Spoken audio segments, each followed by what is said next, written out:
Ça a pas mal débrouillé, hein. Et ça fait longtemps qu'elle chante. Ça fait 58 ans qu'elle est avec moi. Très bien. Bonjour à tous. Amen.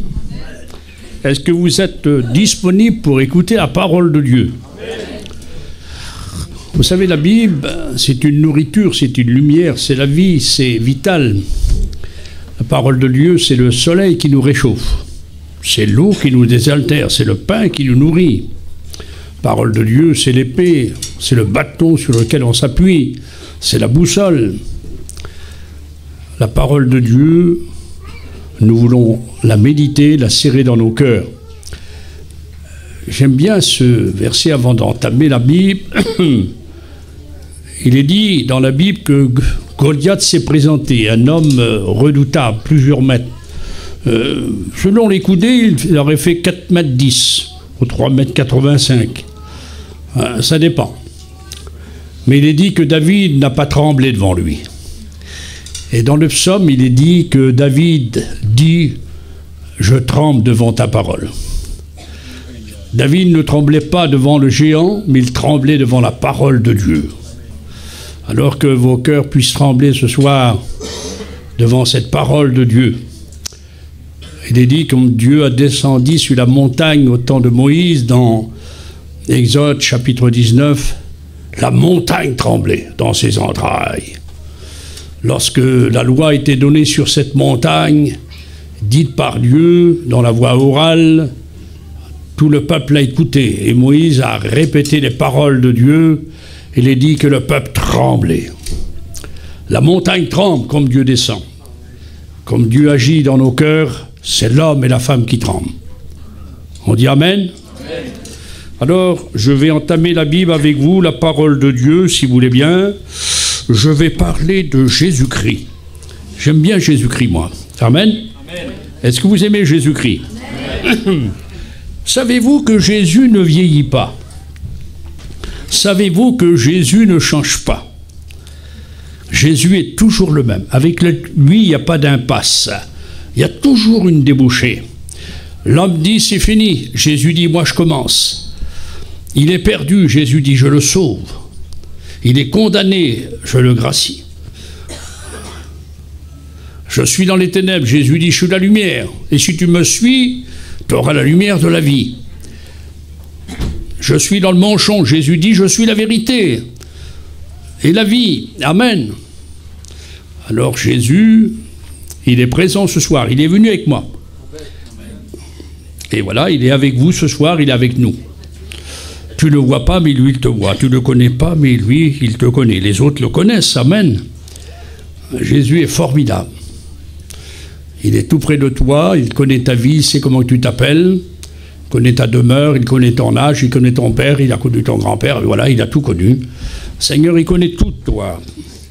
Alors que ce soir, nous puissions avoir une connaissance de Jésus-Christ. Il est écrit dans l'évangile de Jean, chapitre 17, verset 3. Père, la vie éternelle, dit Jésus, c'est qu'ils te connaissent. La vie éternelle, c'est quelque chose de grand, de vital, de péremptoire. Il n'y a pas plus beau. La vie éternelle. Cette vie est dure sur la terre. Elle est de 70 à 80 pour les plus robustes. Mais la vie éternelle n'a pas de fin. C'est gigantesque, c'est immense, c'est infini. C'est pour toujours. Eh bien, c'est de connaître Dieu. Et Jésus continue, et aussi connaître celui qui tu as envoyé, à savoir Jésus-Christ. Connaître Dieu, une connaissance de Dieu, c'est la vie éternelle. Connaître Jésus-Christ. Tout dépend d'une connaissance. La connaissance des hommes enfle. La connaissance de Dieu nous abaisse. Elle nous relève, elle nous frappe, elle nous blesse, mais elle nous pense. On dit Amen? Alors, on va suivre Jésus-Christ, le connaître un petit peu mieux ce soir. Je vais parler de l'autorité de Jésus, si vous voulez bien. Il est écrit dans Genèse, chapitre 41, verset 35, Joseph a dit à Pharaon qu'on fait une réserve sur l'autorité de Pharaon, l'autorité d'un homme. Là, il y a le mot autorité. Ensuite, il est dit dans l'Apocalypse, chapitre 18 et verset 1, il y avait un ange qui avait une grande autorité. Mais dans la parole de Dieu, dans le chapitre 12 de l'Apocalypse, et verset 10, il est dit, c'est Dieu qui a tout pouvoir, le Père, et à son Christ et l'autorité du Christ. C'est écrit l'autorité du Christ. Autorité d'un homme, autorité d'un ange, autorité de Jésus-Christ. Et là, j'attire votre attention, c'est vrai que les hommes ont de l'autorité, mais nous allons voir la signification du mot pour nous lancer à la poursuite de Jésus-Christ. L'autorité des hommes, l'autorité des anges, mais l'autorité du Christ est infinie, elle est colossale, elle est éternelle. On dit Amen? Amen. Autorité dans sa signification, parce que le mot autorité, il est quand même dans la parole de Dieu. Il est écrit 67 fois. Le mot autorité, il est écrit 11 fois dans l'Ancien Testament. Le mot autorité, il est écrit 56 fois dans le Nouveau Testament. Donc, si la Bible parle de 67 fois du mot autorité, nous avons le privilège de connaître le sens, la signification. Pourquoi que la Bible nous donne, disons, ce chiffre si grand? C'est pour connaître l'autorité. L'autorité, dans la signification que nous exprimons en français, ça veut dire toute puissance. En 2, ça veut dire domination. En 3, ça veut dire empire, souveraineté, pouvoir absolu, ça veut dire chef, commandement à l'infini. Autorité veut dire tout pouvoir. Le mot autorité nous donne, a ouvert notre esprit pour connaître tous ces points que Jésus possède. Est-ce que Jésus a tout pouvoir? Est-ce qu'il a toute puissance? Est-ce qu'il est le chef? Jésus l'a dit dans l'évangile de Matthieu, chapitre 28, verset 18, « Tout pouvoir m'a été donné dans le ciel, sur la terre et sous la terre, dans les anges, parmi les anges, et aussi parmi les vivants et parmi les morts. Pour Dieu, les morts ne sont pas morts, ils sont vivants. » Parce qu'il parle avec lui dans l'Apocalypse, chapitre 6. Il est dit que ceux qui ont été décapités adressent leur voix à Jésus. « Seigneur !» Et le Seigneur dit « Tenez-vous en repos. » Il parle à Jésus, Jésus leur parle. Il est capable de les habiller, revêtir d'un vêtement blanc. Il peut habiller l'âme. Imaginez-vous la puissance de Jésus. Alors, si vous voulez me suivre, je vais vous entraîner un petit peu dans la parole de Dieu, dans l'autorité de Jésus, dans son pouvoir. Tout d'abord, j'attire votre attention, si vous voulez bien, de l'autorité de Jésus dans sa personnalité. Il faut distinguer, disons, les personnalités de la divinité. De ne pas faire un mélange. Un amalgame, on n'a pas le droit. La Bible présente, disons, d'un côté, il y a Dieu le Père. Et la Bible est formelle. Il y a, englobé, il y a des mots qu'on emploie, c'est le mot Dieu. Il est employé pour Dieu le Père, il est employé pour Dieu le Fils, il est employé pour Dieu le Saint-Esprit. Ce n'est pas trois dieux, c'est trois personnes qu'on l'appellation, leur nature est être divin, ça veut dire Dieu. Alors si on trouve le Père, on le trouve écrit pour distinguer son Fils et le Saint-Esprit, pour comprendre la personnalité de Jésus. 190 fois dans le Nouveau Testament, il est écrit le mot « le Père ». Dans ces 190 fois, Jésus dit 38 fois « Mon Père est plus grand que moi, mon Père m'a envoyé ». Je dis les paroles du Père. On distingue bien les personnes.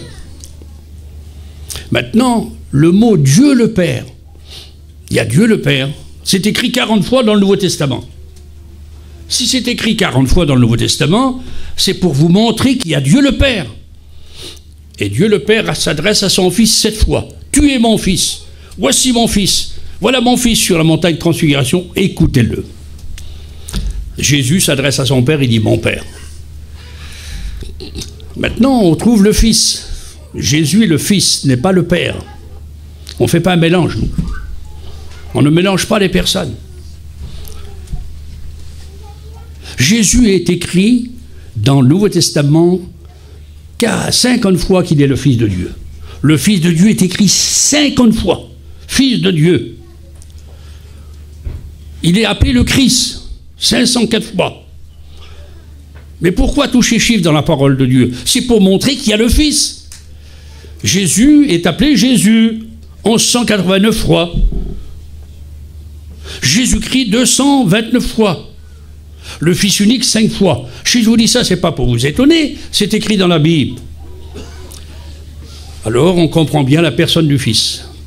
Maintenant, il y a le Saint-Esprit. On ne mélange pas les personnes. Le mot esprit, qui concerne le grand E avec pour Dieu, l'Esprit de Dieu, c'est le Saint-Esprit. Mais on ne trouve pas écrit dans l'Ancien Testament le mot Saint-Esprit. Non.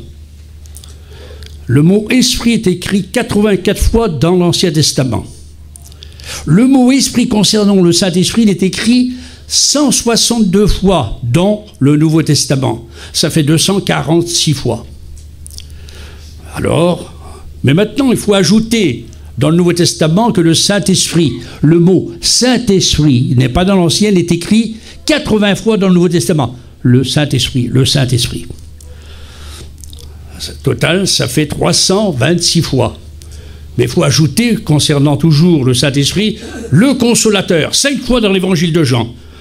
5 fois de plus, ça fait 331 fois, sur 3 appellations, Esprit, Saint-Esprit, Consolateur.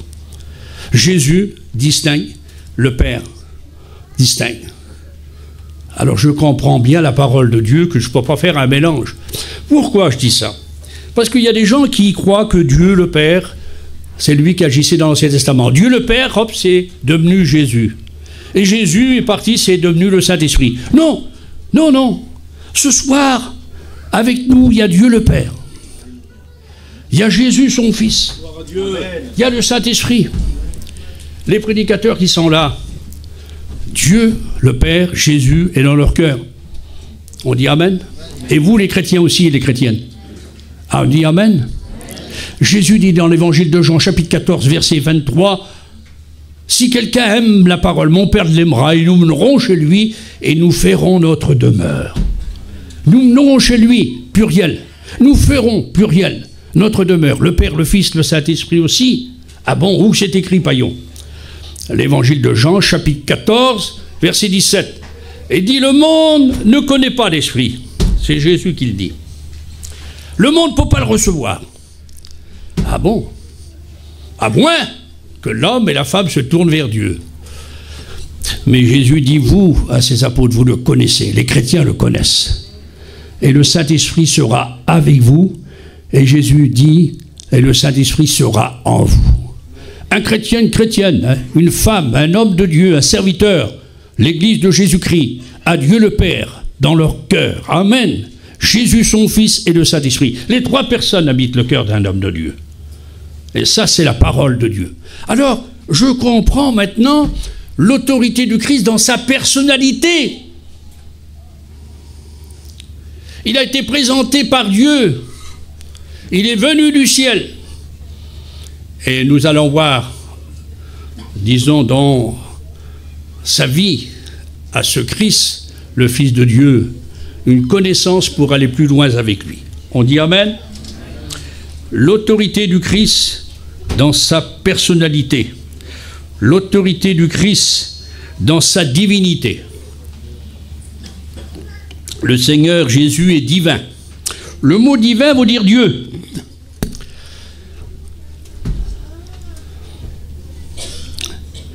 Alors si on ne mélange pas personnalité, mais dans la divinité, c'est la nature du Père, la nature du Fils, la nature du Saint-Esprit, c'est d'être divin. Mais pourquoi être divin? Comment qu'ils sont divins? La différence avec un humain.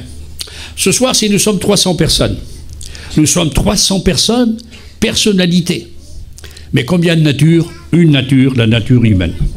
Sur la Terre, il y a 7 milliards d'habitants, hommes et femmes, enfants, vieillards, bon. Il n'y a qu'une nature, c'est la nature humaine. Les anges sont par milliards. Ils sont nombreux comme les feuilles des arbres. Ils n'ont qu'une nature, ils sont célestes. C'est leur nature. Mais dans la personnalité, les anges sont personnifiés, ils sont des milliards. 10 milliards se tiennent devant Dieu dans Daniel. Mais maintenant, la Bible nous présente qu'il y a 3 personnes, le Père, le Fils, l'Esprit, qui sont divins, qui sont Dieu. C'est leur nature. Mais pourquoi? Parce qu'ils sont omniprésents. Ils sont présents partout à la fois. Dans tous les cœurs des chrétiens sur la terre entière. Un ange, s'il est à 20 km, il ne peut pas être ici. Vous avez bien compris. Il est limité, bien qu'il est céleste. Alors un être humain encore plus. Mais Dieu le Père, il est omniprésent. Jésus est omniprésent. Le Saint-Esprit est omniprésent. C'est-à-dire, il est présent partout. À la fois, tous les 3. Omniscient, ils connaissent tout à la fois. Toutes les pensées, tout ce que tu penses, tout de suite. Hier, il y a 20 ans, tout ce que tu as pensé, tout ce que tu as fait, ils connaissent tout. Rien n'échappe à Dieu le Père, à Jésus et au Saint-Esprit. Omnipotents, ils sont tout-puissants. Le Père est tout-puissant. On dit Amen. Le Fils est tout-puissant. Le Saint-Esprit est tout-puissant. Tous les 3 sont éternels. Ils sont créateurs et non créatures. Ils ont tout créé. Tous les 3. Ils ne travaillent pas indépendamment. Ils agissent ensemble. Mais tout ce que le Père fait, tout ce que le Père a fait, tout ce que le Père fait, tout ce que le Père fera, Jésus et le Saint-Esprit opèrent avec lui, en harmonie. Dans leur personnalités sont distinctes. Leur nature, c'est d'être partout, connaître tout. Ils sont Dieu. Ils sont éternels. Dans l'action, ils sont tous les 3. Mais il y a un ordre établi. C'est pas le Père qui est soumis à Jésus, c'est Jésus qui est soumis à son Père. C'est pas Jésus qui est soumis au Saint-Esprit, c'est le Saint-Esprit qui est soumis à Jésus et au Père. L'ordre, l'harmonie des 3 personnes divines. Connaître Jésus dans sa personnalité, connaître Jésus dans son autorité de sa divinité. De savoir qu'il est Dieu. On dit Amen? De savoir que Jésus guérit, que Jésus baptise du Saint-Esprit, que Jésus guérit, que Jésus revient. C'est ça. Vous avez compris? On dit Amen. L'autorité de Jésus, je la vois ici dans sa puissance créatrice. Je prends maintenant Jésus. Ce qui est magnifique, l'autorité de Jésus, qui va vous dire pouvoir, dans sa puissance créatrice. Il n'est pas créature, j'ai dit il est créateur, comme Dieu son Père et le Saint-Esprit. Je ne pourrais pas de dire de départ, d'arrivée, de date, non, ça nous dépasse. On peut partir de l'homme, d'Adam, jusqu'à nos jours, qui a 6000 ans. Mais la création des anges, de l'univers et des 6 jours, ça nous dépasse. L'autorité du Christ dans sa puissance créatrice, avec Dieu son Père et l'Esprit, on va décider de créer les anges. Ne me cherchez pas, ne dites pas quand, où, ça a une portée éternelle. Ils vont créer les anges, tous les 3. C'est écrit dans la parole de Dieu. Dieu le Père a créé les anges. Les Psaume 148, versets 2 à 5. Il est dit que Dieu a commandé, les anges ont existé. Alors ne cherchez pas le nombre.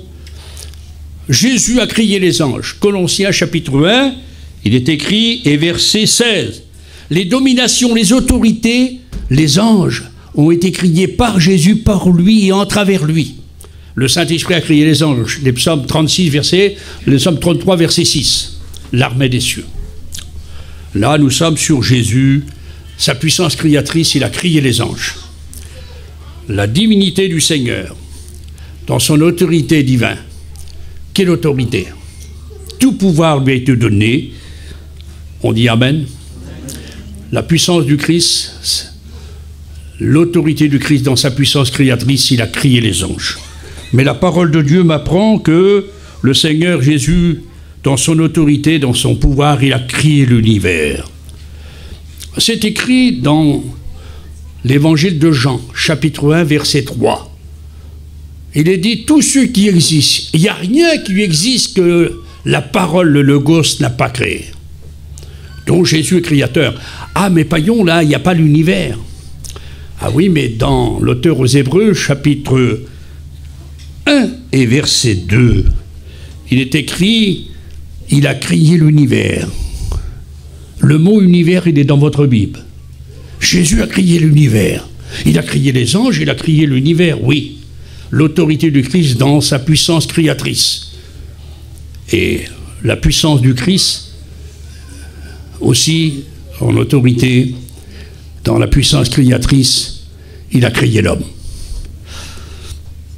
Ah bien sûr, vous allez me dire, c'est écrit dans Genèse chapitre 1 verset 27.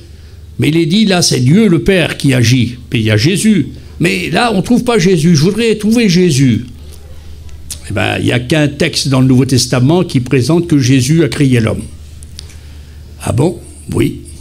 C'est l'évangile de Jean, chapitre 1 et verset 10. Et il dit que la parole, le logos, a créé le monde. Le monde, c'est l'homme. Le monde, c'est des personnes. On dit quel monde qu'il y avait à la Réunion. Quand vous allez faire des courses dans un épicier, vous êtes là, madame, il y a du monde. C'est une personne. Il a créé l'homme ou la femme. C'est Jésus qui a créé l'homme ou la femme. Créateur, autorité de Jésus dans sa puissance créatrice. Il a créé les anges. Il a créé l'univers. Il a créé l'homme. Rien n'échappe avec Jésus. On dit Amen. Vous êtes content d'être avec Jésus? Et si quelqu'un ne l'aurait pas ce soir, le Seigneur veut agir dans sa vie. À toujours, on suit Jésus, nous, à travers la parole de Dieu. L'autorité du Christ dans son humanité, dans sa naissance. Vous me suivez? Je suis sur Jésus. Alors vous avez dit que vous allez me suivre. On dit Amen? Je n'ai pas écouté. On dit Amen? Amen, c'est Jésus. Savez-vous qu'Amen, c'est Jésus? Où que c'est écrit? Ah, l'Apocalypse, chapitre 3, verset 14. Voici ce que dit l'Amen. Ah, il s'appelle Amen. Oui, c'est le témoin fidèle, c'est Jésus.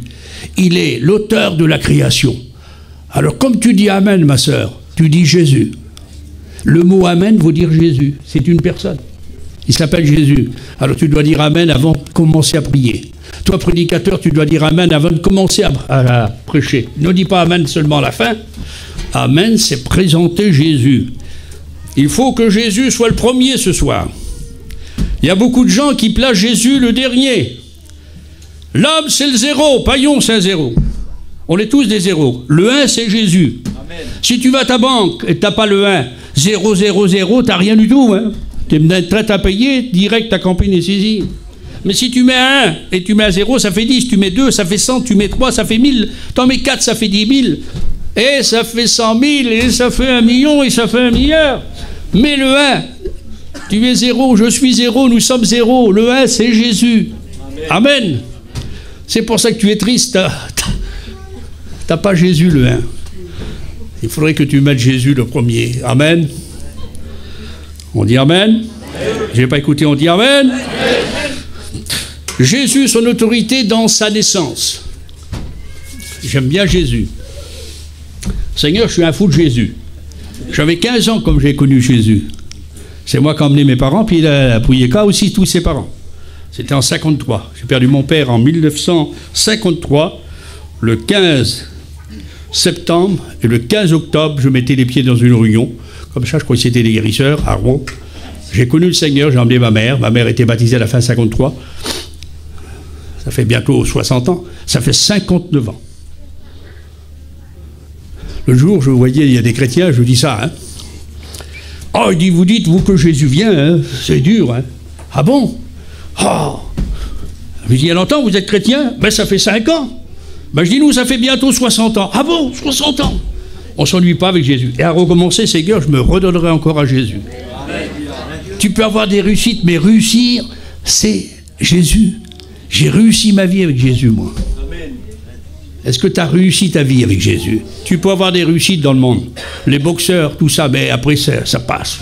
Les chanteurs, ils sont disparus. Tyson, ça fait défoncer les autres. C'est fini. Hein? Cassius Clay, il est tremble. Hein, tous les grands hommes, d'abord. Artistes. J'ai lu la vie de tous les grands artistes américains. Ils sont tous morts, tous passés. Allez à leur tombeau frapper. Je suis là. Allez au tombeau de Jésus frapper. Il n'est plus là, il est ressuscité il y a 2000 ans. Et ce soir, il est présent. Amen. On dit Amen. Jésus, dans sa naissance, il était auprès de son Père, de toute éternité. L'autorité de Jésus. Parce que Jésus, lui, il est avec Dieu son Père, ne cherchez pas comment qu'il est le Fils. Jésus n'est jamais devenu Fils de Dieu. L'ange a dit, il sera appelé Fils de Dieu, mais il n'a pas dit, il sera Fils de Dieu. Jésus est éternel Fils de Dieu. Il n'y a pas de commencement, de fin. C'est l'éternité. Près de son Père. Il le dit, mon Père, glorifie-moi de la gloire que j'avais auprès de toi. Les gens qui nous ont quittés et enseigné que Jésus était sorti de Dieu le Père. C'est une émanation de Dieu, un morceau de Dieu le Père. C'est faux. Jésus dit, j'étais près de mon Père, de toute éternité. Amen. On dit Amen. Amen. Faisons les délices de sa gloire. Vous avez compris ça? Ça c'est écrit dans le Proverbe. Que le Seigneur fasse que nous puissions comprendre un petit peu la partie. Et puis Dieu a décidé de sauver le monde. Dieu a tant aimé le monde, il a envoyé son Fils, Jésus-Christ, Jean 3,16. Et Jean 3,16, c'est une parole qui passe comme des clochettes d'or dans chaque bouche des prédicateurs. Depuis 2000 ans, on n'est pas rassasié. Dieu a tant aimé le monde, il a donné son Fils. Le Fils a été donné. Et Jésus vient sur la terre, au niveau des hommes, au diapason des hommes.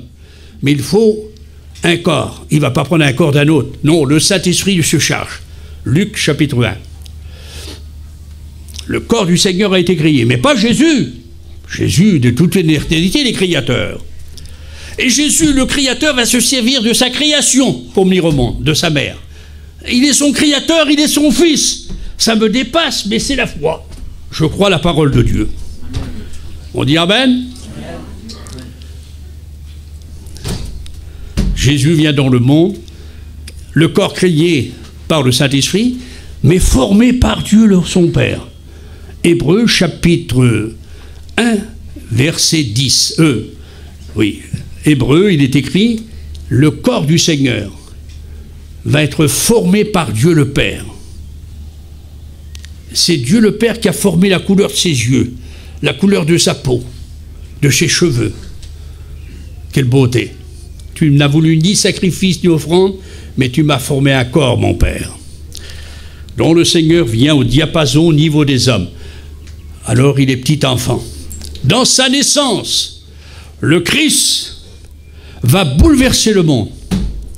Il va marquer le calendrier de l'humanité. La naissance de Jésus est fêtée sur la terre entière, le 25 décembre. Mais Jésus n'est pas né le 25 décembre. C'est Jules Ier, le premier pape, en 358 de notre ère, qui a mis le 25 décembre.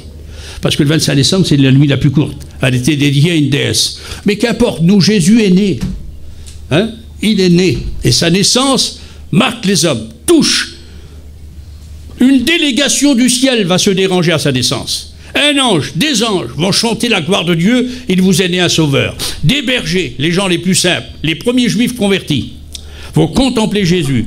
Les deux êtres à contempler, à admirer, c'était Joseph, son père adoptif, et sa mère, qui l'ont vu les premiers. Amen. On dit Amen. Ensuite, les bergers, les anges.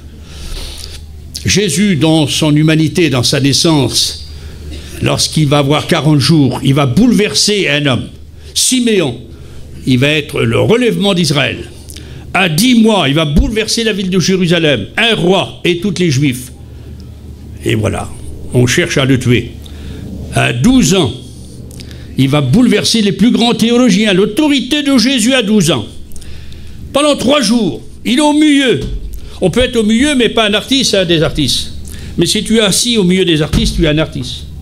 Jésus est au milieu des plus grands théologiens de la planète Terre, les pharisiens, les sadducéens, le Sanhédrin, le monde juif, les sacrificateurs, les scribes, sont là, ils sont étonnés par ces questions et réponses à 12 ans. Et Jésus va commencer à parler, prendre la parole à 12 ans. Il avait parlé, bien sûr, mais où c'est écrit qu'il a pris la parole. Il a dit que Dieu était son Père et qu'il fallait qu'il s'occupe des affaires de son Père. Je crois ce soir, en suivant ce commandement de Jésus, il serait bon de s'occuper des affaires de notre Père. Est-ce que tu t'occupes des affaires de Dieu?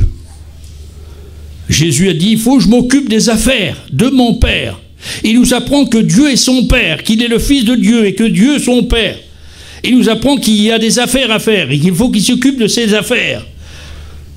Dieu est ton Père. Tu dis Amen? Alors occupe-toi de ses affaires. Je crois qu'on a besoin de comprendre ce soir. Il y a beaucoup de chrétiens, mais il y a des gens aussi qui ont besoin de comprendre, malgré qu'ils ne sont pas chrétiens, de s'occuper des affaires de Dieu, c'est-à-dire des affaires du salut, des affaires concernant sa vie éternelle. Tout dépend de la décision que tu vas prendre. Il serait bon de s'occuper un peu des affaires de Dieu. On est terre à terre, on s'occupe de nos affaires. C'est vrai, c'est bon, mais ce n'est pas vital, ce n'est pas capital pour aller au ciel. Il faut s'occuper un peu des affaires de Dieu. Amen. On dit Amen? Il n'y a pas beaucoup. On dit Amen? Bien. Jésus, l'autorité de Jésus, dans sa naissance, mais dans les 18 ans de sa vie, hein, une vie de 30 ans, et à 12 ans, il y a 18 ans de silence. L'autorité de Jésus, mes amis, je te la présente vite fait. J'ai promis que vous allez me suivre. On dit Amen? Amen. Bon, c'est bien. L'autorité de Jésus, lorsqu'il va débuter son ministère, le premier être qu'il va affronter, il va être oint par Dieu son Père. Dans l'Ancien Testament, un sacrificateur, un prophète, un roi était oint de l'huile et par un prophète. Jésus, c'est différent. Il est sacrificateur, il est prophète. On dit Amen? On dit Amen? Amen. Et il est oint par Dieu son Père, pas par un homme. Il n'est pas oint par de l'huile, il est oint par le Saint-Esprit. On dit Amen? Amen. Jésus, son autorité, elle dépendait de son Père. Jésus est oint. Et il est emmené par l'Esprit dans le désert. Conduit par l'Esprit, il est écrit. Parce qu'on trouve dans la vie de Jésus, dans son humanité, 7 points avant son ministère. L'action du Saint-Esprit sur lui. Après, comme il commence son ministère, il y a 7 points. Jésus, les manifestations, l'acte du Saint-Esprit sur lui. Mais je ne peux pas tout vous dire parce que faut en garder un peu pour l'école biblique. On dit Amen? Bien. Jésus, le premier être qui va affronter, lorsqu'il va commencer, disons, à vouloir commencer son ministère, il va affronter le général. Et qui donc c'est le général? Eh bien, la Bible l'appelle le Satanus. Elle l'appelle le Diabolus.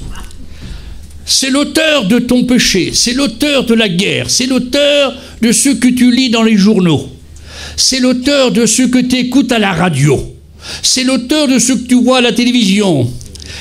Tout ce qui se passe, les prisons sont trop petites, le pharmacien travaille plus que la boulangerie. Il n'y a plus assez de docteurs, il n'y a plus assez de médicaments. Tout le monde a peur, la peur, l'angoisse, la haine. Le monde vit dans la peur. Peur de la maladie qui ronge le corps, peur de la vieillesse qui court nos corps et qui nous rend infirmes. Et voilà, on fait tout pour changer. Les statistiques maintenant, ils changent des visages, oh là là. Mais après ça gonfle, ça transforme et ça va plus. C'est pas la création. Le monde a peur du nucléaire, on a peur de la peste, on a peur de la guerre, on a peur de soi-même. Et c'est pour ça qu'il y a 20 000 personnes qui meurent dans le monde par an de l'angoisse. Savez-vous qu'on est le premier pays du monde, la France, pour les médicaments pour dormir? C'est tranquillisant. Premier pays du monde. La peur existe. Ah oui, mes amis. Eh bien, cet auteur de la peur, de la haine, du péché, de la maladie, de la drogue, laissez-moi vous dire, c'est le Satanus, c'est le diable. Et Jésus va l'affronter. Merci Jésus, quelle bonté. Un petit bravo pour Jésus, si vous voulez bien. Amen. Et voilà, il est au désert, le Seigneur, et puis le Satan, il est renseigné par ses démons. Il y a un homme qui jeûne. Ah ben oui, mais ça fait longtemps. Mais il ne boit pas. Ah, s'il ne boit pas, au bout de 3 jours, t'es mort. Ah, je vais aller le voir. Et il s'approche. Il vient au désert et il rencontre Jésus. Et il dit, si tu es le Fils de Dieu, il n'est pas sûr. Il a peur. Et tu es le Fils de Dieu. Si tu es le Fils de Dieu, ordonne que ces pierres se changent en pain. Le premier couple, Adam et Ève, avaient péché. Elle a vu que le fruit était bon à manger. Convoitise de la chair, le pain. Après, il lui fait voir le monde. Convoitise des yeux. Le fruit était agréable à la vue, Adam et Ève. Précieux pour ouvrir l'intelligence. Jette-toi en bas, l'orgueil. Les 3 péchés capitaux qu'Adam et Ève a tombé, qui a mis sur l'humanité, le diable présente, lui, à Jésus. Mais Satan ne va pas gagner. Le premier Adam a dit oui à Satan. Le deuxième Adam a dit non. Le premier Adam s'est déplacé devant Satan. Le deuxième Adam, Satan s'est déplacé devant lui. Amen. Le premier Adam était vaincu par Satan. Le deuxième Adam a vaincu Satan. Amen. Amen. Le premier Adam a été aplati par Satan. Le deuxième Adam aplati Satan. Amen. On dit Amen. C'est la différence. Alors, j'appartiens à ce deuxième Adam. Il s'appelle Jésus-Christ. Amen. Alors, lorsque Jésus vient dans une vie, il la transforme, il la bouleverse. Il apporte une révolution. Un tremblement de terre se fait, disant ton cœur et ta vie et ton âme est bouleversée. Jésus est magnifique. Jésus va aplatir Satan. Il ne va pas écraser la tête au désert. Il lui a mis une raclée. Je m'excuse, je suis avant louche. Il a mis une dérouillée, une tête ronde. Vous savez combien de temps Satan a resté sans aborder Jésus? Il faut connaître la Bible, Seigneur. 3 ans et demi. Alors dans le ministère de Jésus, parce que je passe vite, allez, mes caporales, il a envoyé ses démons. Mais tu ne vas pas avec nous, général? La raclée qu'il avait pris. Alors c'est pour ça qu'il y a beaucoup de chrétiens qui ont peur du diable. C'est vrai, Seigneur des démons. Mais celui qui est en vous, il s'appelle Jésus-Christ. Il est plus grand que celui qui est dans le monde, Satan. Vous avez Jésus-Christ, vous avez Dieu le Père, vous avez Jésus le Saint-Esprit en vous. Sœur, frère, ami, tu peux avoir Jésus-Christ ce soir. On dit Amen. Et Jésus va commencer son ministère, c'est magnifique. Jésus, l'autorité de Jésus devant Satan, il l'a platé au désert. L'autorité de Jésus devant les malades, il guérit les malades. Il chuchotait sur lui, il les guérissait. Amen. L'autorité de Jésus devant la mort, il dit à Lazare, sors, et le mort sort. Mais pour sortir, mes frères, mes sœurs, il est mort depuis 4 jours, le sang, il est figé en lui. Le cerveau n'est plus irrigué. Il faut remettre tout en place. C'est une création. Et voilà que le Seigneur l'appelle. Lazare est au paradis. 3e ciel. Lazare! Excusez-moi, mon Créateur m'appelle. Quelle beauté. Et voilà, il revient à Jérusalem, à Béthanie, il rentre dans son corps, son âme. Et puis d'un seul coup, le sang va commencer à passer. Le cœur va taper, toc, toc, toc, 71 pulsations à la minute. Quelle beauté. Ah, tac, il est ressuscité. Créé, ressuscité. Et il va faire un miracle terrible parce qu'il a entouré de bandelettes. Il va voler pour sortir. Jésus dit, délie-le et laisse-le aller. Cette parole de Jésus est bonne pour toi ce soir. Déliez-le. Qui voudrait être délié de sa maladie? Qui voudrait être délié de l'angoisse? Qui voudrait être délié du péché? De la drogue pour le jeune? Être délié. Déliez-le, a dit Jésus. Dans la puissance de Jésus, l'homme, la femme a la capacité d'être délié. Le monde lie le monde. Le plus grand ennemi de l'homme, c'est l'homme pour lui. Vous avez compris ça? Il faut être délié pour être lié par Jésus-Christ. Il y a quelqu'un qui voudrait être lié par Jésus-Christ? Moi, je lève les 2 mains, les 2 pieds. Amen. Lié par Jésus, tu n'es plus le même femme, tu n'es plus le même homme. Tu as changé.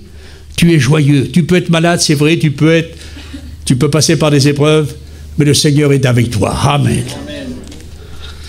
Ah, Jésus est magnifique dans son ministère. L'autorité de Jésus devant la mort, l'autorité de Jésus sur la nature.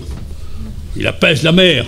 Jésus n'a pas dit à la mer, ni au vent, parce que c'est les deux éléments les plus forts du monde, que la planète Terre. Il y a 3 fois plus d'eau que de terre. Le vent, il emporte les avions, il emporte les maisons. 500 tournades en Amérique. 500 l'heure, ça tourne. Des villes sont ravagées. Le vent va l'arrêter, toi. Ils se mettent d'accord pour couler la frêle embarcation, une barque de 8 mètres sur 3 mètres de large. À Zinda, il y a les pauvres apôtres et Jésus dort. L'autorité de Jésus, on le réveille. Il ne va pas dire à la mer, je t'en supplie, arrête. Il ne va pas dire au vent, si tu voudrais m'écouter. Non. L'autorité de Jésus, il dit au vent, silence! À la mer, tais-toi! Et d'un seul coup, le vent, comme un petit château de Cartiton. La mer toque comme de l'huile. Ils ont dû se parler, je suis à Manouche. Ils ont dû se parler, ils ont dit, on n'est pas y allé, nous. On voulait faire couper, on a oublié qu'il y avait notre Créateur. C'est lui qui a créé la mer et le vent. Ils sont trompés. Il y a peut-être le vent dans ta vie, l'orage, la mer est en furie. Tu es embarqué, tristesse, angoisse, maladie. Le Seigneur va apaiser la tempête de ta vie. On dit Amen. Son autorité est présente ce soir. Il est le même hier, aujourd'hui, éternellement. Que son nom soit béni. L'autorité de Jésus dans sa mort. Jésus n'est pas mort. Ce n'était pas un martyr. Jésus dans sa mort, c'est un vainqueur. On dit Amen. Amen. Jésus dans sa mort n'avait pas les bras baissés. C'est de la défaite. Il n'avait pas les bras élevés. C'est de la prétention. C'est vrai. Jésus n'avait pas les bras fermés. C'est de l'égoïsme. Il n'avait pas les bras derrière le dos. C'est dire, cette affaire ne me regarde pas. Non. Jésus, son autorité à la croix, il avait les bras ouverts. Lançant un appel aux hommes. Venez à moi, vous tous qui êtes fatigués et chargés. Je vous donnerai du repos. Matthieu 11, 28. Qui a besoin de repos ce soir? Qui est chargé? Jette-toi dans les bras de Jésus. On dit Amen. Son autorité va bouleverser ta vie. J'aime bien Jésus. Un petit bravo pour Jésus. Merci Seigneur. Jésus, dans sa mort, il est vainqueur. On croit que tout est fini. Alors, laissez-moi vous dire vite fait. Ça fait rien que je vous dis un peu, vous nous donnez 1 heure pour prêcher. On prêche 5 heures, on fait 10 réunions à l'école publique. Ça fait bientôt 50 ans qu'on fait ça avec le président, là. Lui, il a près de 40 ans, là. Alors, c'est un déjeuner, c'est une petite rondelle de saucisson, Seigneur, 1 heure. Bon, c'est bien. Jésus, dans sa mort, il est vainqueur. On dit merci Seigneur. Satan, avec ses démons, avait toujours envoyé des démons. Un démon, après que lui, il avait été aplati au désert, Jésus chasse un démon. Ensuite, 2 démons. Après 7 démons, Marie de Magdala. Après 6000 démons avec le démoniaque de Gadara. Jésus chasse les démons jusqu'à un tel point que les démons vont prier Jésus. Parce que Satan a dit maintenant, là, Jésus, c'est fini. 6000 démons, il ne peut pas. Et il voit que ces démons vont prier Jésus. Il les envoie dans les cochons. Quelle défaite pour lui. Merci Seigneur. Amen. Bien. Mais là, à la croix, le diable voyait que c'était tout fini. Il avait aveuglé Judas, le peuple d'Israël. Il avait endurci Pilate, qui avait dit 3 fois que Jésus était juste. Son procès à Jésus était faussé au point de vue religieux. C'est passé dans la nuit, pas le droit. Le nombre des chefs n'était pas complet. Le procès de Jésus politique, il était faussé par Pilate, il devait le relâcher, il avait dit qu'il était juste. Le procès de Jésus est faussé, royatique, Hérode s'est moqué de son sujet. Donc, le diable dit, c'est fini, Jésus va mourir. Mes démons, vous serez plus chassés. Les malades seront plus guéris, parce que ce Jésus-là, il va mourir. Golgotha n'avait rien dérangé à Satan. Au contraire, c'était un lieu des criminels qui mouraient. Il faisait tout pour les envoyer, bien sûr, lui. Mais s'il a reçu, Jésus à Golgotha, sur la croix, le centre de l'univers. Et j'ai mis par étude même, que le centre de tous les hommes de 900 km le centre de la terre, à quelques centaines de kilomètres, hein, c'est la Palestine. Le centre de la terre, Seigneur. Vu de 900 kilomètres. Le centre de la terre, à quelques kilomètres, c'est la ville de Jérusalem. À quelques centaines de mètres, le centre de la terre, c'est Golgotha. Vu par les hommes, scientifiquement prouvé. Dieu va planter la croix de son Fils dans le crâne Golgotha. C'est là que Jésus va mourir pour l'humanité. Satan ne le savait pas. Lorsque Jésus va dire « tel était », la tête de Satan va être écrasée. Une prophétie de 4000 ans va se réaliser. Genèse chapitre 3 verset 15.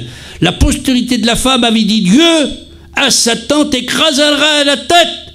Et Jésus, 4000 ans après, tel était l'évangile de Jean chapitre 19 verset 30. Jésus a tout accompli, tel était, Satan la tête écrasée. Ah, quelle beauté! Il a la tête écrasée. Jésus, dans le désert, Seigneur, il l'a fait tomber. Mais là, il lui écrase la tête, ton ennemi. Alors, Jésus, c'est le grand vainqueur.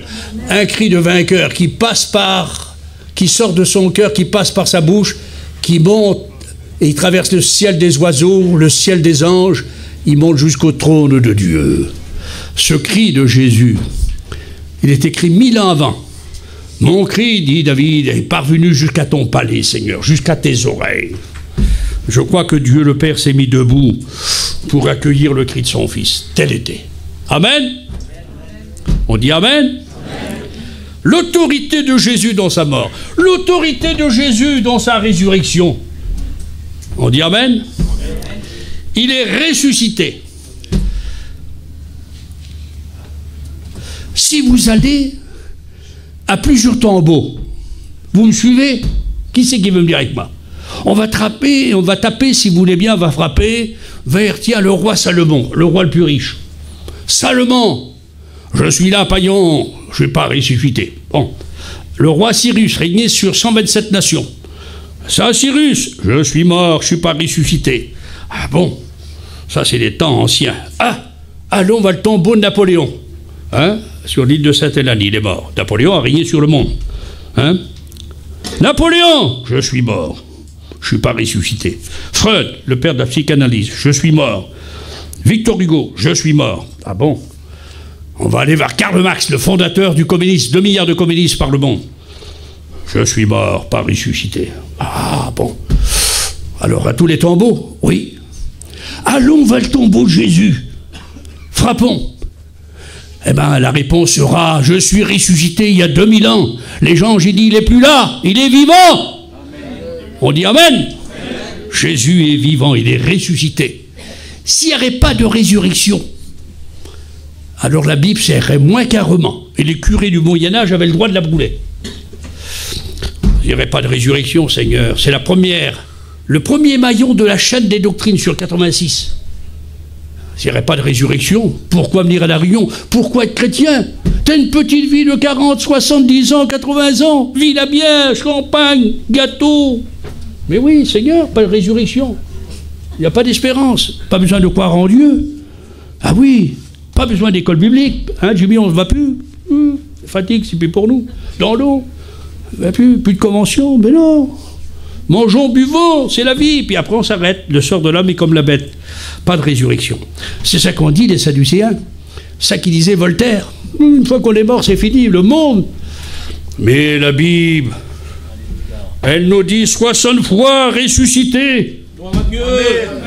Elle nous dit 42 fois résurrection. Savez-vous que c'est écrit dans le Nouveau Testament 154 fois la résurrection. Ressuscité, ils vont ressusciter. 154 fois. Alors moi, chrétien, je le crois, et je dis Jésus est ressuscité, je crois à la résurrection. Amen. Un petit bravo pour Jésus pour la résurrection. Il est vivant, amen, que son nom soit béni. Il est ressuscité. L'autorité de Jésus dans sa résurrection. L'autorité de Jésus dans son ascension. Ah, l'ascension. Il nous a quittés. Non, parce qu'il a dit dans l'évangile de Matthieu, chapitre 28, verset 20, je suis avec vous tous les jours, texte littéral, toute la journée, jusqu'à la fin du monde. Jésus n'est pas avec nous par le Saint-Esprit. Vous avez compris, ce soir, Jésus est présent, pas par exemple par le Saint-Esprit. Non, il y a Dieu le Père, il y a Jésus, il y a le Saint-Esprit. Tous les trois, ils sont Dieu, ils sont partout. Il y a Dieu le Père, il y a Jésus son Fils et le Saint-Esprit. Jésus, il est monté au ciel, mais il reste avec nous. Il a dit, je suis avec vous. On dit Amen? Amen. Non, on dit Amen? Amen. Il est ressuscité, il est monté au ciel. Et là, tout en restant avec nous, l'ascension, en étudiant bien, en cherchant bien la parole de Dieu, tu trouves 21 points que l'ascension de Jésus a apporté. Il y a 21 points. D'abord, lorsqu'il est monté au ciel, l'Église va être au nombre de 120. 120 personnes. Jésus fait tomber son feu. Il y a le feu de Dieu, le feu du Saint-Esprit. Des langues de feu se posèrent sur chacun. Ils furent remplis du Saint-Esprit, ils se mirent à parler en langue, selon que l'Esprit leur donnait de s'exprimer. Actes des Apôtres, chapitre 2. Jésus baptise du Saint-Esprit. Il avait prophétisé, vous serez baptisés du Saint-Esprit. Jean-Baptiste l'a prophétisé. Vous savez combien de personnes ont parlé du baptême du Saint-Esprit dans la Bible? Combien de personnes? 9 personnes. Combien de livres? 9 livres dans la parole de Dieu. Combien de textes? 35 textes parlent du baptême du Saint-Esprit dans la parole de Dieu. Alors ne me dites pas que le Seigneur ne baptise pas du Saint-Esprit. Amen. Amen. Le Seigneur baptise du Saint-Esprit. Le jour de la Pentecôte, le feu de Dieu a tombé sur les 120 personnes. Salomon, lorsqu'il a inauguré le temple, il y avait 120 sacrificateurs et le feu de Dieu a tombé. La Pentecôte, il y avait 120 personnes, le feu de Dieu tombe. Le Seigneur ne change pas au temps de Salomon, il ne change pas le jour de la Pentecôte. Et il ne change pas à l'heure actuelle. Combien de personnes sont baptisées du Saint-Esprit? Levez la main. Amen. Le feu de Dieu a tombé sur nous, le baptême du Saint-Esprit. Dieu a commencé la mission il y a 60 ans. La doctrine, c'était très grand. Hein. Oh. Alors il a fait l'action du Saint-Esprit, baptême du Saint-Esprit, hein, avec Mans, parlant rempli du Saint-Esprit. J'ai reçu le baptême du Saint-Esprit, je n'étais pas baptisé dans ça en 1954. Mais j'ai suivi le Seigneur. C'est pour vous dire la puissance du Saint-Esprit. Il a agi avec nous de la publicité divine, des miracles. Et puis après la doctrine. 60 ans après, on a encore le baptême du Saint-Esprit, on a encore les miracles. Combien de personnes ont été guéries? Levez la main. Seigneur guérit. Amen. Et on a la doctrine. Amen. Les 3 éléments. Merci Seigneur. L'autorité de Jésus. Il va établir les 5 ministères. Vous avez compris ça? 21 points, je ne peux pas vous les dire, bien sûr, mais c'est pour vous dire que l'ascension, le Seigneur nous prépare une place. Et puis voilà, l'autorité de Jésus pour l'Église depuis 2000 ans. Alors, retenez ce que je vais dire. L'autorité de Jésus pour l'Église. Sa présence avec l'Église. L'évangile de Jean, chapitre 14, verset 23. Il est avec nous. Sa présence avec elle. L'évangile de Matthieu, chapitre 28, verset 20. Sa protection par lui. Il a dit que le séjour des morts ne pourrait rien faire contre son Église. L'évangile de Matthieu, chapitre 16, verset 18. Et maintenant, on trouve l'autorité de Jésus sur elle, sur l'Église. Il est le chef, parce qu'elle est sa fiancée. L'autorité de Jésus pour l'Église. Avec elle, en elle, autour d'elle. Merci Seigneur. L'autorité de Jésus, mes amis, vite fait. Je peux aller 10 minutes? Dans son retour. Savez-vous que Jésus revient? Amen. On dit Amen? Amen. Oh! Est-ce que vous êtes prêts? Amos 4,12, je crois. Souvent récité mal par les chrétiens. Prépare-toi à la rencontre. Ben non, c'est pas écrit ça. Ah bon? Je savais pas. C'est écrit sois prêt, texte littéral hébreu. Attention, les Baillères, c'est des Hébreux. Hein. Ah oui, le vieux grand-père, avant Edjimir, Baillère, là. Bah, je m'excuse, hein. C'est vrai. Il s'appelait Pierre-Jacob Maillère. Il est mort en 1810, ça fait 212 ans. Il est le père de mon grand-père, et puis voilà, de grand-père Adjubi, c'est les Baillères. Maillère, je m'excuse, hein, ça veut dire armée. Bon, dans le texte hébreu, hein, il faut l'hébreu. C'est écrit, retenez bien, sois prêt, et non pas de préparer. Jésus vient. L'autorité de Jésus dans son retour, vite fait. L'autorité de Jésus dans son retour est pour bientôt. Je ne sais pas. Les événements annoncent l'avènement. Le monde se prépare, la triarchie, les groupes se préparent de tout partout. Vous avez compris ça? Ne partez pas de la fin du monde. Les Incas, puis là, tout ça. La fin du monde sera 1000 ans après l'enlèvement de l'Église. 1000 ans, c'est écrit, Apocalypse chapitre 20, versets 1 à 6. 6 fois la fin du monde. Il y a 1000 ans. C'est au jugement dernier. Alors, n'attendez pas la fin du monde. Moi, j'attends Jésus-Christ. Jésus vient.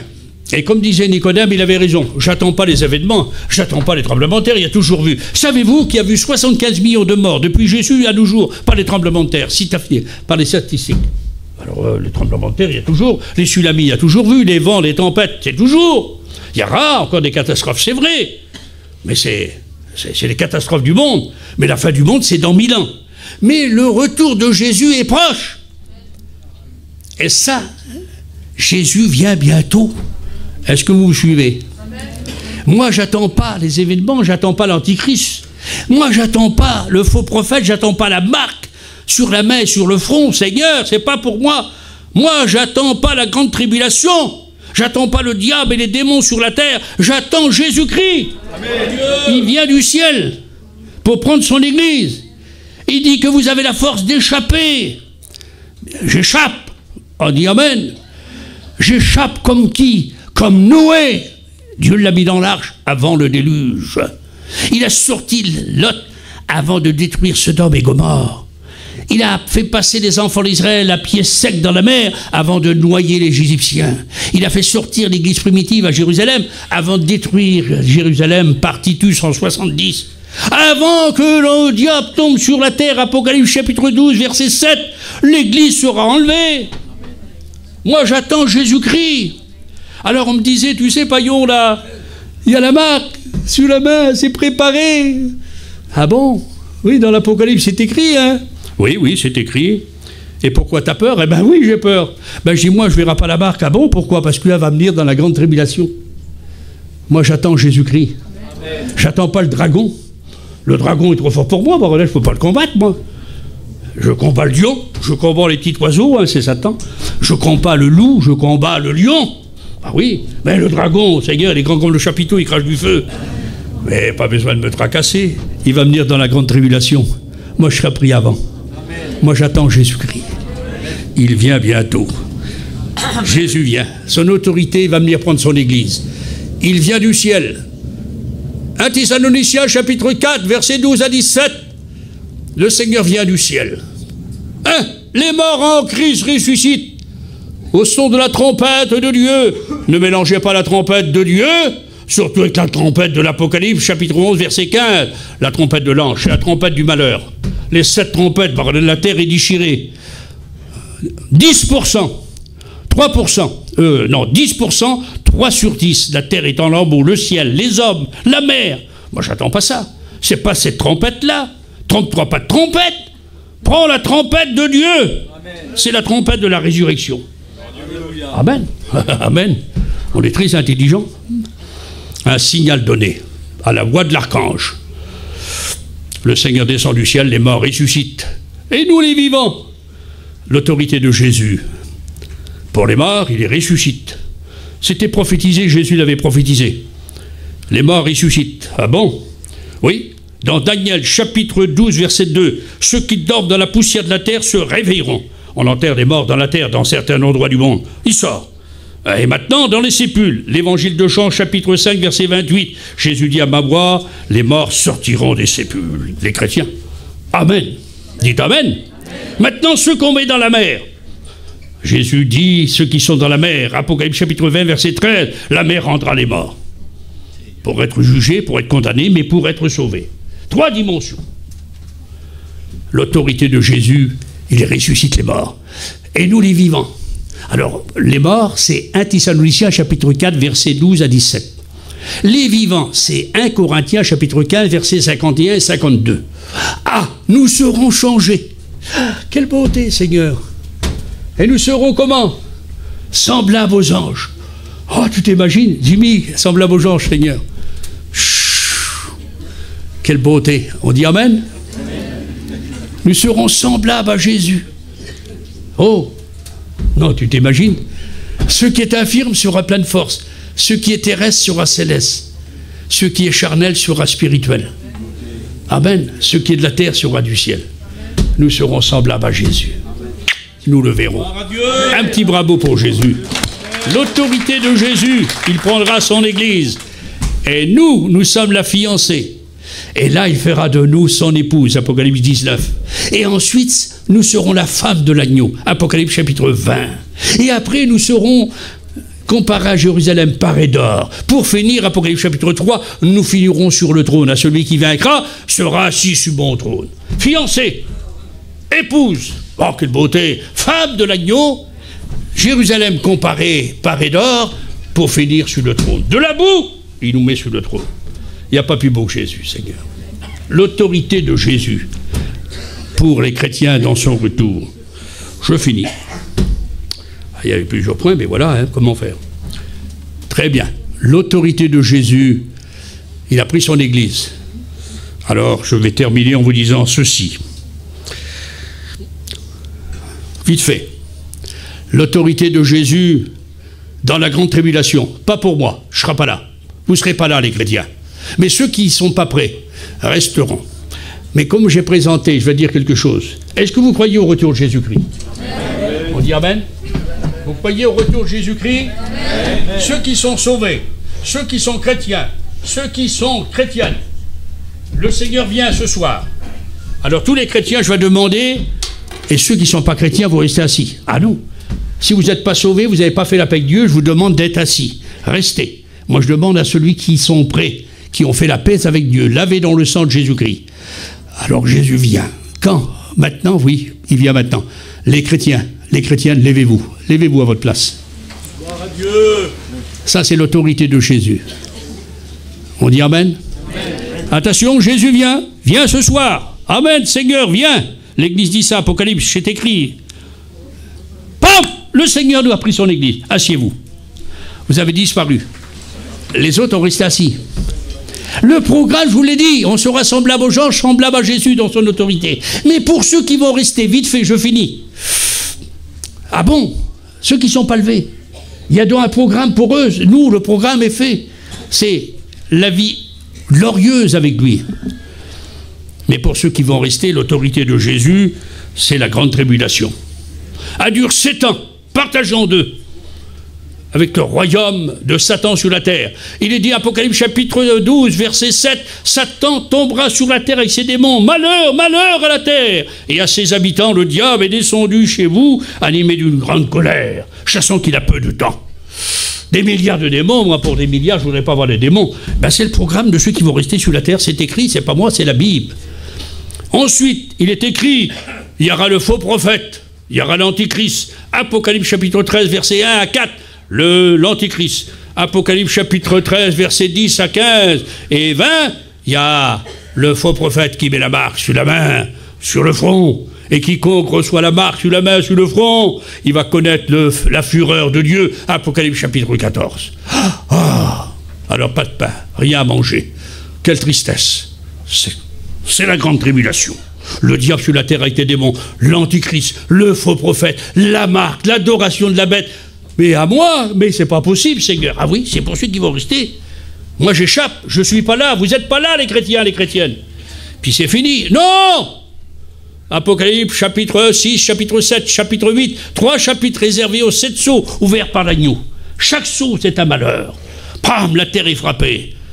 Et chapitre 8 de l'Apocalypse, chapitre 9, chapitre 10, chapitre 11. 4 chapitres. C'est réservé aux 7 trompettes. Les anges vont sonner, papa, chaque ange. La terre est frappée en lambeaux. Ils chercheront la mort. Ils pourriront, vivront. Ça sera terrible. À moi, Seigneur, voilà le programme pour ceux qui ne sont pas sauvés. C'est écrit dans la Bible. À moins que tu brûles la Bible, mais tu peux la brûler. Eh bien, ça restera quand même pour s'accomplir. C'est fini. Non, chapitre 15, chapitre 16. Voici que le 7 coupes de l'ardente colère de Dieu tombera sur la terre. Le premier vers sa coupe, les gens pourriront vivants, la mer sera de sang, et il est dit que toutes les rivières, les ruisseaux, les lacs seront de sang. Le soleil brûlera les hommes, il y aura des ténèbres pendant 6 mois, ça sera terrible. Ils rendront l'âme de terreur. Tata, papa, maman, j'ai soif, pas un verre d'eau. Comment te laver les mains? Comment faire bouillir tes pommes de terre? Ça sera du sang sur toute la terre. La mer sera comme le sang d'un homme mort, dit la Bible. Les gens rendront l'âme de terreur. Et pour finir, le 7e coupe ton bras. Il est dit que des grêles pesant 50 kilos. Tel grêle, ça serait une tonne qui vient du ciel. Tu t'imagines un peu? Tombant sur ta campine, d'où tu vas aller? Tu peux avoir de l'or comme ça. Tu peux faire ce que tu peux être un boxeur, un lutteur, Seigneur. Tu n'échapperas pas. Il te faut Jésus-Christ. Amen. Ah oui. L'autorité de Jésus dans la grande tribulation. L'autorité de Jésus à Armageddon. Ça sera terrible. Il arrêtera, il va jeter le diable. Il va l'enfermer avec ses démons. Il va prendre l'antichrist, le faux prophète, dans le feu. Il va purifier la terre. Il va convertir Israël. Il va juger les nations. Ça sera le millénium par la 1000 ans. L'autorité de Jésus. L'autorité de Jésus dans la fin du monde. Ah oui, il jugera les hommes. L'homme comme une fourmi perdue. Toutes les morts qui ne sont pas sauvés vont ressusciter depuis Adam jusqu'à la fin du monde. Comme une petite fourmi devant une montagne. Faites-le approcher. Faites-le approcher. Et ouvrez les livres, la Bible. Il l'a écouté. Le livre des œuvres, mauvaise. Le livre de vie, son nom n'est pas écrit. Jetez-le dans le feu éternel. Quel triste sort. Mais le chrétien, venez, vous les bénis de mon Père. Prenez possession du royaume. Amen. Si vous êtes jaloux, rien à payer. Il n'y a rien à écrire ce soir. Tu te donnes à Dieu. Je finis maintenant. L'éternité. Le ciel et la terre vont passer et le Seigneur va nous emmener dans son autorité dans la gloire éternelle. Amen. Je finis pour toi. Prends l'autorité du Christ. Toi, chrétien, davantage pour aimer. Prends l'autorité du Christ. Bien compris, pour marcher. Prends l'autorité du Christ pour lire la Bible. L'autorité du Christ pour prier, pour pardonner. Amen. Toi, qui n'es pas sauvé, pour être sauvé. Il est dit dans Éphésiens chapitre 5, verset 14, « Réveille-toi d'entre les morts. » Texte littéral, touche le Christ, et le Christ te touchera. Il y a quelqu'un qui voudrait toucher le Christ ce soir? Moi je l'ai touché, il m'a touché. Il y a bientôt 60 ans. Mais toi, tu as besoin d'être touché, parce que tu as besoin d'être sauvé. Touche le Christ, et le Christ te touchera. Le lépreux a touché le Christ l'a touché, il a été purifié. La petite fille de 12 ans qui était morte, elle a touché le Christ avec sa main, le Christ l'a touché, Tabitha, elle est ressuscitée. Jésus a touché les enfants, il les a bénis. Jésus, ce soir, si tu le touches, il veut te toucher, il veut te sauver. Malade guéri, toi, bon chrétien, le Seigneur veut te toucher pour mieux marcher avec lui. Et toi, rétrograde, il veut te toucher pour revenir à lui comme le fils prodigue. Il y a quelqu'un qui voudrait être touché par le Christ? Qui voudrait être touché par le Christ ce soir? Alors on ferme nos yeux, on prie le Seigneur. Ce Jésus qui te connaît, qui te voit, je demande à Dieu qui te touche ce soir. Mais touche-le, toi. Tu as vu le programme pour les perdus. J'ai raflé, j'ai fignolé le texte. J'ai dit à la poursuite de Jésus dans son autorité. Ça traverse toute la Bible. Ça traverse les cœurs. On dit Amen. Seigneur, Dieu Tout-Puissant du ciel et de la terre, je te demande par ton Fils Jésus-Christ de toucher les cœurs, de fortifier les chrétiens, de ramener ceux qui sont loin de la bergerie, de délivrer les passionnés, ceux qui fument, ceux qui boivent, ceux qui sont jaloux, ceux qui sont tristes, ceux qui sont malades. Je te demande de les délivrer. Alléluia. Alléluia, tu le fais. Je réclame l'autorité du Christ sur cette assemblée ce soir. Amen. Je dis Amen, ça veut dire qu'il en soit ainsi. Je dis Jésus. Amen. Et maintenant, pour ceux qui ne sont pas sauvés, touche le Christ avec ton cœur. Laisse-le te toucher. Laisse-le te sauver. Pourquoi tu serais perdu? Et pourquoi que tes enfants resteraient dans la grande tribulation? Pourquoi tu passerais tes enfants par le feu? Pour voir le diable, l'antichrist, le faux prophète, la marque, les 7 sceaux, les 7 trompettes, les 7 coupes ardentes de Dieu. Tu n'as pas le droit. Donne-toi à Dieu. Amen. Touche le Christ et le Christ te touchera. Amen. Les yeux sont fermés, les têtes sont baissées. Il y a quelqu'un qui voudrait que le Christ te touche ce soir. Lève ta main, je prie pour toi. Amen. Il y a quelqu'un pour le Christ? Tu ne veux pas être touché par le Christ ce soir? Amen. Il y a une main. Merci. Encore quelqu'un qui veut être touché par le Christ, qui veut toucher Jésus-Christ. Lève ta main, je prie pour toi. Je t'ai vu. Encore quelqu'un? T'as vu? Encore quelqu'un? T'as vu? Lève ta main, je prie pour toi. Les têtes sont baissées, les yeux fermés, les chrétiens prient. Quelqu'un veut toucher le Christ le touche toi. Prends-le. Prends sur ton autorité ce soir. Seigneur te bénit. Bénis ces personnes, Seigneur, qui sont tournées vers toi, en acceptant ton autorité. Dans ton autorité, tu les pardonnes, tu les sauves. Et les autres qui ont hésité, tu les poursuivras. Ce soir, demain, jusqu'à temps qu'il dit oui, Seigneur, je te touche, touche-moi. Merci, Seigneur. Amen et Amen. On dit Amen? On dit Amen? Bien. Je n'ai pas fini. Ah oui. Y a-t-il quelqu'un qui est malade? Je ne vais pas imposer des mains. Lève-toi à ta place. J'ai prié pour une femme, elle était à 1000 km de moi. Elle avait une tumeur au cerveau. Le prédicateur a dit, ma mère a une tumeur. J'ai dit, arrête, on prie.